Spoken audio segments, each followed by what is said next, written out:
The sound wasn't crying, it was tapping. I sat up in the dark.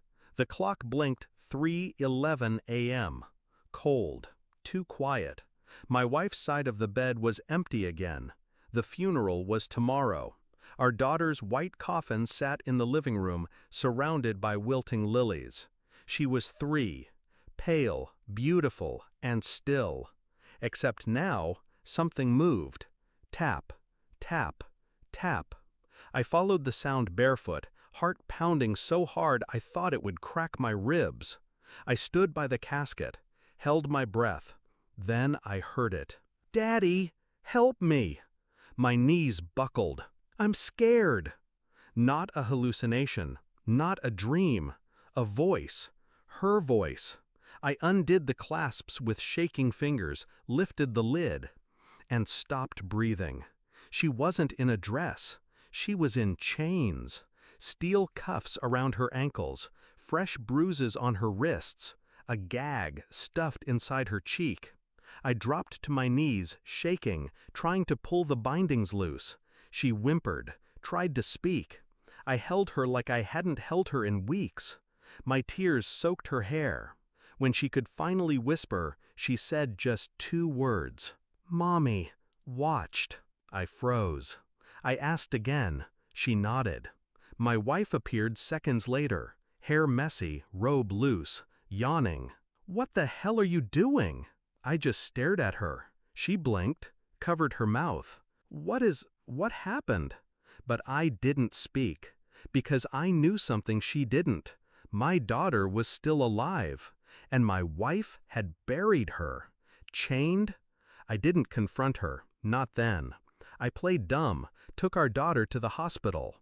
The doctors called it a miracle. They asked about the injuries. I said nothing. The police opened an investigation. I said even less.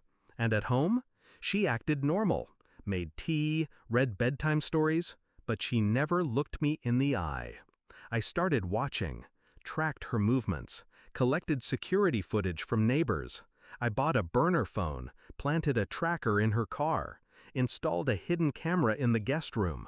She made one mistake, a single text, to a number not saved. It's done. No one suspects anything. I traced the SIM, burned through the bank accounts, found a withdrawal, 10,000, the day before our daughter went missing. The puzzle clicked together in reverse. My daughter hadn't died. She'd been taken, planned, paid for, by the woman who gave birth to her. The camera finally caught him, tall, clean-cut, his face half-lit. He walked into the guest room at 2:12 a.m., walked out 7 minutes later. Same routine, twice a week. The footage burned into my skull. I ran his face through a friend's software. Facial recognition pinged. Psychiatrist. Works with children. My daughter had seen him twice in the past month. My wife insisted it was for trauma recovery. Now I knew why. He wasn't healing her. He was helping her silence her. For good. I printed everything, every photo, every transaction, every timestamp. Then I waited. She came home to candles, music, soft jazz playing through the hallway speaker. She smiled when she saw the wine. Trying to make things normal again? Something like that. I poured 2 glasses, set them on the table. Then I handed her the folder. Her smile dropped. She opened it, slowly.